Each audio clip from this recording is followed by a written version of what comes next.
Paulogia, and another edition of Ham and Egg News.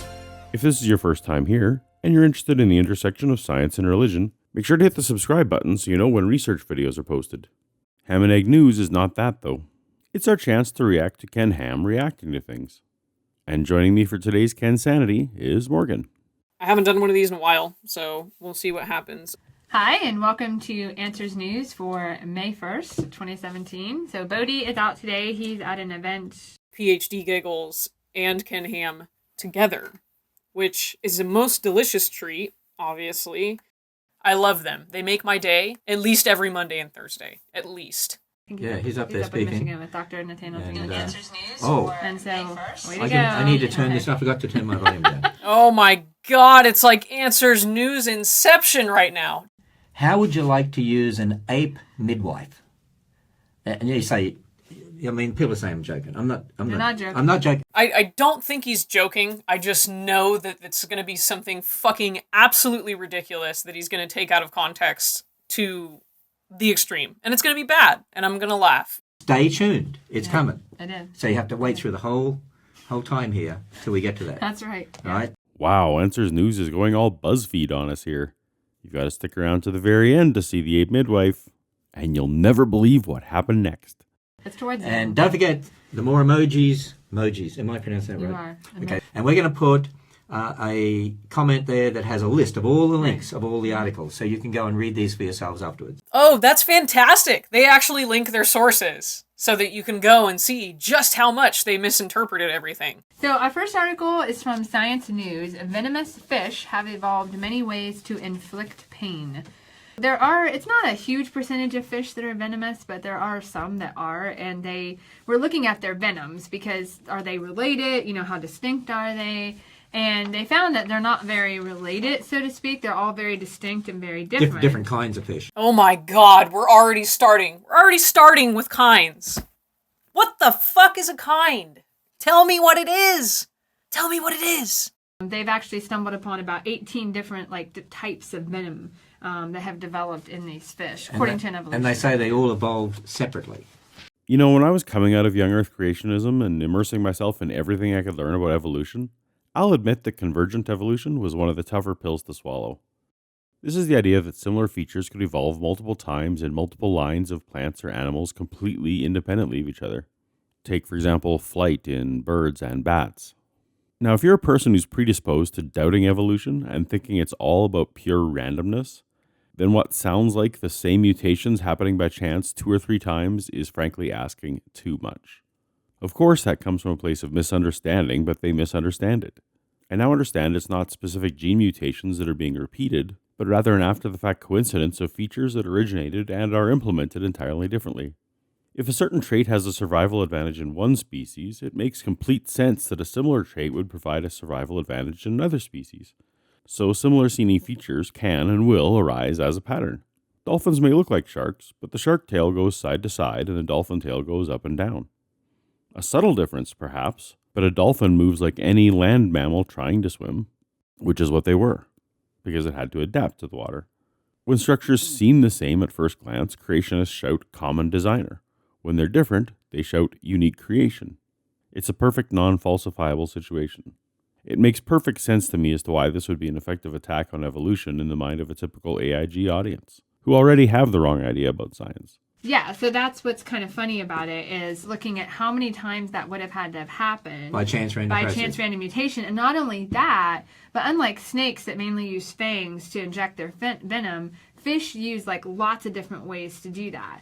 It could be their fins, it can be other things. And so not only do you have the evolution of all these different kinds of venom, but the evolution of all these different kinds of apparatuses to deliver the venom. I think Georgia actually heard her point here. She was getting credit for the absurdity of some traits evolving multiple times. But now she's granting that each species really took a completely different path, thereby needing different mutations to accomplish. I mean, special creation or intelligent design is all a young earther will hear out of this. But if someone is doubting and learning the science, she walked her arguments back a step. Is it possible that there was no venom that hurt things originally, just like there are no bacteria that cause disease, but now in a fallen world, things go wrong? Yeah.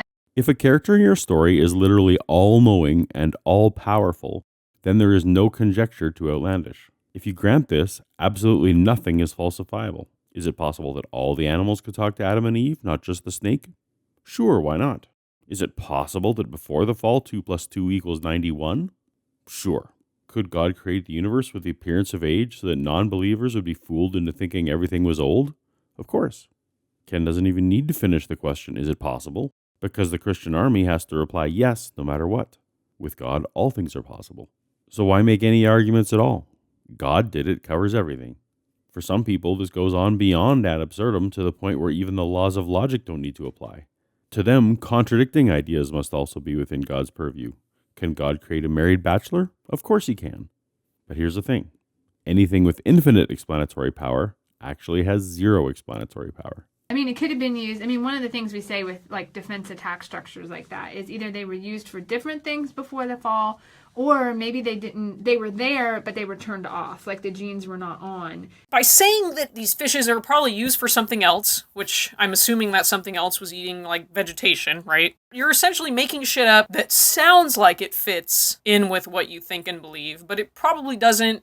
These fundamentalists, they're fine with that. They're totally fine with that. But in no other way are they fine with guesses or estimations or probabilities in other aspects of science. They're totally okay with it in interpreting their little fucking book. Right. So is it possible they were created ready for the fallen world? Is it possible they were created for the fallen world? That sounds like a fucking trap. If he created some shit in anticipation of the fall. I knew this was going to happen, so I designed some fish with spines and venom and shit. And, oh, look, it happened, and now I'm going to punish you for some shit that I knew was going to fucking happen. Or is it possible those chemicals did something different before the fall? And that's very possible, but that's not something they really research because they don't believe They don't believe that they don't believe in the fall of man. Right, they believe they were venomous from the start, basically. Right. So they don't look for anything. Mm-hmm. Hold on. You just pitched the idea that God had pre-programmed all these fish with their venom capabilities from before the first sin. It's the creationist who believes they're venomous from the start. You have that 100% backwards, Georgia. Someone who accepts the reality of evolution would say that the feature of venom would obviously have emerged at some point. Evolution grants nothing at all from the start. These features came gradually. Ken asks if venom structures may have had different uses in the past, and Georgia laughed and said researchers don't even look. Are you kidding me? That's exactly what evolutionary biologists look for every day. They want to understand the steps from here to now. They have a word for it, acceptation. For example, they investigate the idea that feathers developed first for warmth and then later adapted for flight. Bones in the reptile jaw system migrated and became bones for the middle ear in mammals, and so on with almost every adaptation. It's the creationist who suppresses such research with the assertion that everything was in place on creation week. Bacterial flagellum, irreducibly complex. They're the ones who deny this. Good try, guys. I went home dreaming about frog mucus. I'm glad. Yeah. So that's why I do these things. This comes from the Pew Forum. In America, does more education equal less religion? Oh boy, oh boy, oh boy, oh boy, oh boy, oh boy, oh boy, oh boy. Oh boy. Okay, so this was a confusing research. I read through this and I had a headache at the end of reading it. But I think it's hilarious hearing these people say those words. Like, that to me is, from me personally, the depths of my cold heart. I fucking love it. People with less education are more likely to be... I didn't mean to say that, but we all know what I was really thinking. Among all US adults, college graduates are considerably less likely than those who have less education to say religion is very important in their lives. But usually when they mean religion, they mean Christianity and something like that. Yeah. Because Christianity is actually a thing that is a religion. Because secularism is a religion anyway. So, if these college graduates, more of them are becoming secularists, they're becoming religious. Lack of a religion is a religion. Stupid. God, I don't know when I didn't get that memo. Yeah. And the reason we found it kind of confusing was because some of the indicators seem to indicate that the indicators indicated indications of college-educated students or college-educated people are less religious, but some indicate that they're more or as equally religious because... This is just too painful. I had to go read the article for myself. The basic idea is there are multiple indicators of religiosity, and that tests for different indicators yield seemingly contradicting results in the U.S. population and in subsets who self-identify as Christian or Muslim. If one looks at these three factors, belief in God, how often people pray, how important they say religion is to them. In these three areas, the article affirms as a matter of fact that higher levels of education are linked with lower levels of religious commitment. And it's the first and third question here that are important to me, and important to Ken and the crew. Belief in a God goes to actually holding the religion to be true. And the importance of religion is an indicator of how likely someone is to attempt to enforce their ideas on others. To be clear, higher levels of education means you're less likely to believe in God, less likely to pray, and less likely to consider religion to be important in your life. Now, the main point of interest to the author of the paper seems to be that in spite of this, rates of regularly attending religious worship services is roughly the same no matter what your level of education is. What this exposes to me is that there are people who are going to church who don't believe the tenets of the church. I mean, I went to church as an atheist for a few years to keep the household peace, so that would have been me.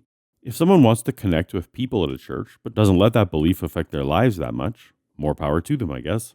The trouble is, that brand of person isn't going to buy any of Ken's books or DVDs. I thought, well, maybe it's because they enjoy the social aspects of being together with like their friends in a group of... It's the spoiler alert of the fact that we evolved to be social creatures and we like being social with people who agree with our ideas even if they're bullshit and part of a weird, freakish cult from 2,000 years ago.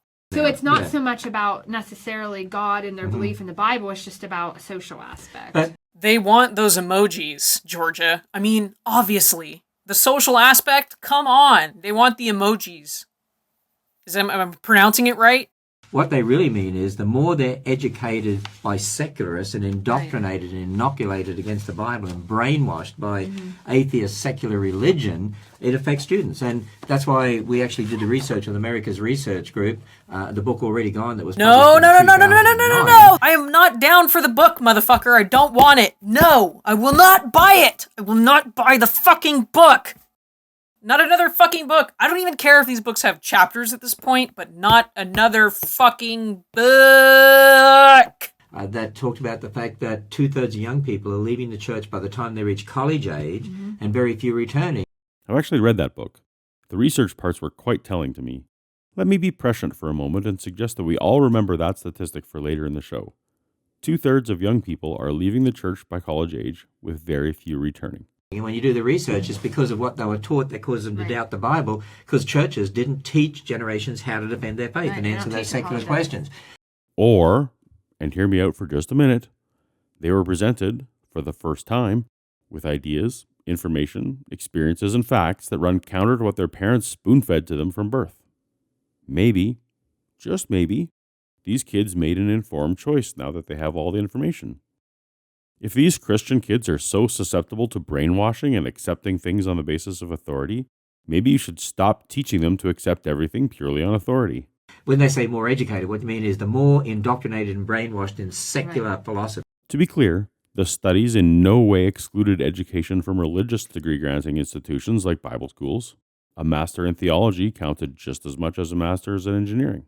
And that's why Christian education and parents taking an active role in educating their children on these issues is so important. 2/3 of people reject your story once they're presented with all the views and information. And your solution isn't to improve your story. Your solution is to try to keep people from hearing these other viewpoints.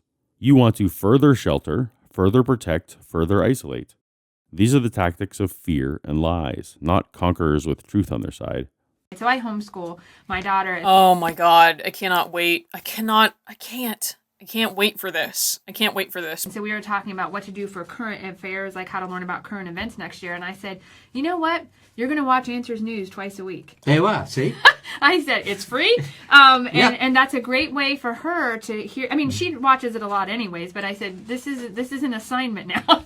And so they can become educated. Well, Some of you have been watching Answers News along with us for a while now. Do you leave the show feeling educated? Because if you try to read that article, we've got the link there, it is so confusing. Does anyone else see the irony that Christians are admitting to being confused, trying to read a study saying that Christianity is linked to lower levels of education? No? Just me? 10 reasons millennials are backing away from God and Christianity. Militant secularism, which is really what's happening in the education militant system. being the key word. Yes, exactly. It is militant. I was just gonna say, I like that. I like that militant secularism. Like, that fires me up and gets me ready to eat some fucking babies, man. Like, I wish people would say that more often. The rise of a fad called atheism, which is a religion. And I thought I wasn't religious, but apparently I am because Ken Ham says I am, and it's fucking awful. I just encourage you to read that article because that'll really summarize what's happening in the Pew Forum one, which is so confusing. Because this confirms my beliefs, this one is really well researched and isn't confusing. Talking about confusing, here's another one. No, it's not confusing. It's just long. Oh, okay. Look at it. Yeah, I had to read all this. I have to read all of this? I don't want to read any of this shit. It's all garbage, and I don't believe it, and I don't trust it, and I don't want to hear it. I feel as though I've gotten to the point where I'm very good at Ken Ham translations. So, pat on the back for that and my ego. Thank you. Thank you very much. It's okay, blah, blah. What on earth does that mean? The future of secularism, a biologically informed theory supplemented with cross-cultural evidence. Right. Sum it up for us. Okay, so basically they said the more religious people are, the more children they tend to have. The less religious so that's they what are, that means. the less children they tend to have. Do you know they know God. You know what that fits with? What? Some of the hotels around here, they say they recognize people coming to the Creation Museum and the Ark. They recognize families because they had so many children. Right. I guarantee that's correct. So what they would say is that they thought with more time and coming to more rational and natural explanations of everything, religion's going to go away. But the problem is that people that are secular, like atheists and Gnostics, tend not to have children. And so it's going the opposite way they want just because of reproduction alone. So, here we have an acknowledgement that the future of religion isn't the advancement of the best ideas, but it's an indoctrination game. There's a tragically underwatched movie from Mike Judge called Idiocracy that is about this phenomenon exactly. It's set 500 years in the future and shows in America after centuries of the least intelligent having children at the highest rate. It's a comedy, but the possible future, some might argue the near future, is chilling and not that funny. We're very procreation here at AiG. We are very procreation. Oh my god. They get so dirty without playing in the mud, man. I love it. I love it. There are some families in the IT department here that have, 9, 10, 12 kids? I don't know about that. I think it's up there. But here's the thing. Remember how Ken said that 2/3 of young people are leaving the church and never coming back? No matter how you slice it, that's a losing percentage. If your Answers in Genesis IT guy has 12 kids, you're expecting that 8 of them will leave the church with only 4 remaining. And we're not seeing any studies of a mass exodus from the secular community fleeing to religion. I mean, it could happen, but that's not the statistical trend. When I took Bill Nye Through the Ark, we've got the DVD of that. It's called The Second Debate, and you can get it off our website. Dude, Ken, you put that video up for free on YouTube and Facebook. You plugged it on many shows. And now you're back to telling people about selling it on DVD like you don't even offer the free version? If you and Eric Hovind and your creationist ilk were really about getting information out there, about evangelizing and equipping, you'd put up your content for free and trust God for financing like the Apostle Paul did and commanded. But you don't. Your motive is not to inform. It's about fleecing the flock. Though, spoiler warning, that so-called second debate is excruciating. It's 2 men wandering around a fake ark, neither listening to each other and each trying to score cheap sound bites they can use in other media projects. Even the free version is probably not worth your time.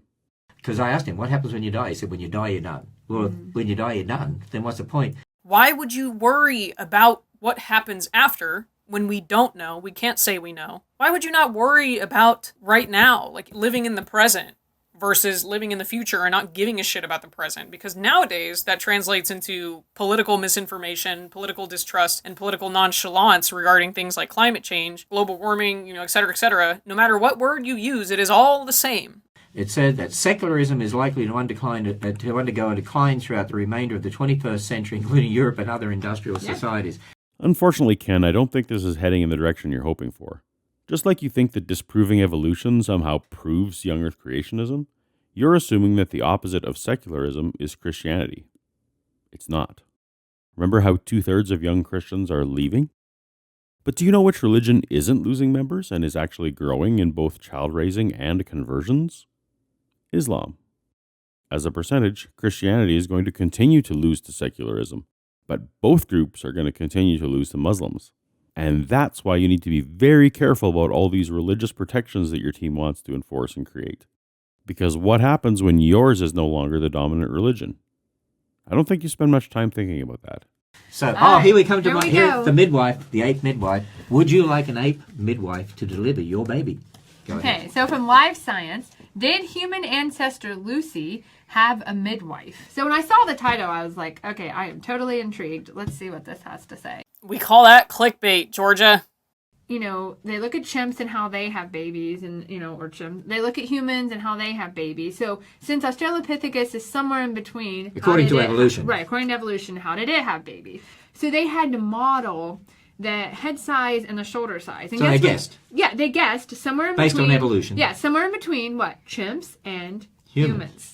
All right, stop with this fucking guess shit. Stop with this model shit. Stop with this inference shit, because this all comes back to what we first fucking talked about in the beginning of the fucking video, which was presuppositions and guess and we think and probably and I think so. Because that's what the fucking Ark encounter is, motherfucker. You don't know shit. They guess. They guess what a kind is. They guess what animals were on the Ark. They guess what kinds of animals were certain kinds of animals. Like, that's all a guess. That's your fucking model, dude. I don't want to hear about this shit about evolutionists doing the same but not things that you do, and then refuting them because they're doing those same things. Right, so all their extrapolations, like their crazy waste management pulley system and water pumps and hydroponics and the hobbies of each of the unnamed wives and gladiator fights between giants and dinosaurs? Yeah. You literally have to build on what your belief is, number one, what you want it to look like, number two, with artistic license and stuff, and number three, extrapolate on it and say this is what it was like. But we don't really know. This is just probably what it was like. So I'm tired of that shit. It's so hypocritical and so ridiculous that I cannot stand it. I mean, even in their evolutionary ideas, they have to explain somehow how it evolved a bigger brain, how it evolved wider shoulders. And from a genetic standpoint, you can't explain that. I mean, you can talk about it all you want, but you have to have a genetic mechanism to allow that information to happen. We have a genetic mechanism for that. It's called mutation, accentuated with natural selection. What we don't have a mechanism for is this elusive magic mythical barrier that somehow prevents one kind from becoming another kind. PhD geneticist Georgia accepts microevolution, mutation, genetic adaptation, whatever she wants to call it that day. But when it comes to an accumulation of changes, she asserts impossibility, somehow. What is the mechanism to stop an accumulation of changes, Georgia? We've never seen it. How is God keeping these rapid adaptations you posit from crossing barriers?